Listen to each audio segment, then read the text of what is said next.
the Lord Mayor's Easter banquet in London, a traditional time in which Britain's Foreign Secretary spells out his priorities before an audience from the diplomatic world. He was quick to address a wide range of topics, from Zimbabwe to Iran. Today, foreign policy dominates the news headlines. All eyes and ears are currently on the situation in Zimbabwe. Many of us here will yearn for an end to the long night of suffering in that country. As I said in the House of Commons today, the delay in announcing the results of the election is fueling speculation about the rigging of the election.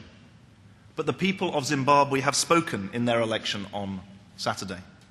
Their voices must now be heard. The headlines are full of Tibet as well. We share widespread international concern at events last month, and we are urging both sides to come to the negotiating table. With the Olympics this year, China is going to stay in the news. Its story is remarkable and in many ways inspiring. We want to see and support a successful Olympics as part of China's re-engagement with the world. But this is not at the expense of human rights. It is part of a drive for the promotion of human rights. He then turned to broader issues of international terrorism, Afghanistan and the upcoming NATO summit. The first great challenge is the rise of international terrorism in a world where weapons proliferation is a serious threat. Countering terrorism does not just mean denying terrorists safe havens, important though that is. It means countering the ideologies and the grievances that attract people to terrorist messages. There is work for us here, both at home and overseas.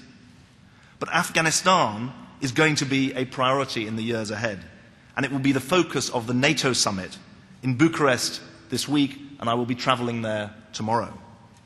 The focus of the debate is military, but that should not mislead us, because in the end, the solutions have to be political rather than military.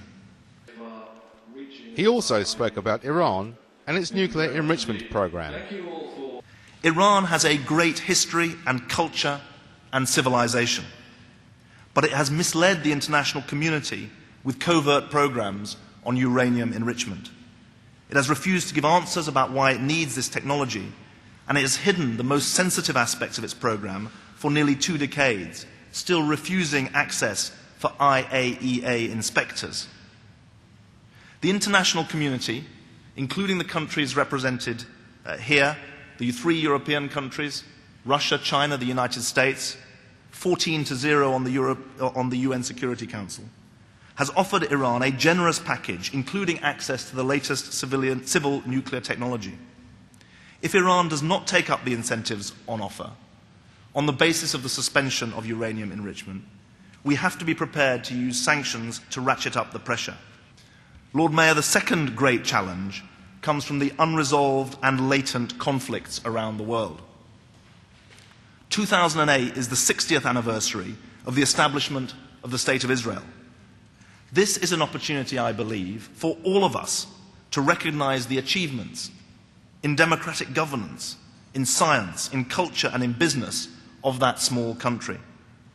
It is also an opportunity for all of us to acknowledge once again that true security for the people of Israel can only be realized when Palestinians' own legitimate aspirations for statehood are met in their turn.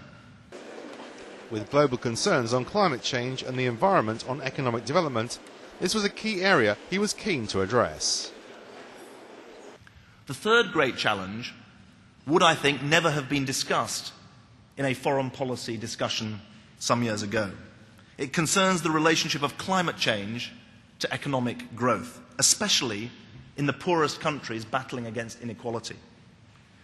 These two issues, development on the one hand, climate change on the other, are two sides of the same coin, not separate and parallel tracks. I think that even 5 years ago, climate change was seen as just an environmental issue that could be taken care of by environment ministers. But climate change is a security issue for foreign ministers and prime ministers, and not just an environmental issue for environment ministers. The fourth and final challenge is different from the first three. It is about developing effective international institutions. I think it's important that you know that I believe in international institutions as being great civilizing forces in the modern world. When I think of the UN or regional organizations like the EU or cross-regional organizations like the Commonwealth, to which I want to return, these are institutions that have helped promote prosperity and tackle insecurity and reduce inequality in the post-Second World War period. But the truth is, most of the existing institutional architecture was built for the 1960s and 1950s, not the world in which we live in today. A strong speech from Britain's Foreign Secretary, with much to absorb for the diplomatic corps and the world beyond.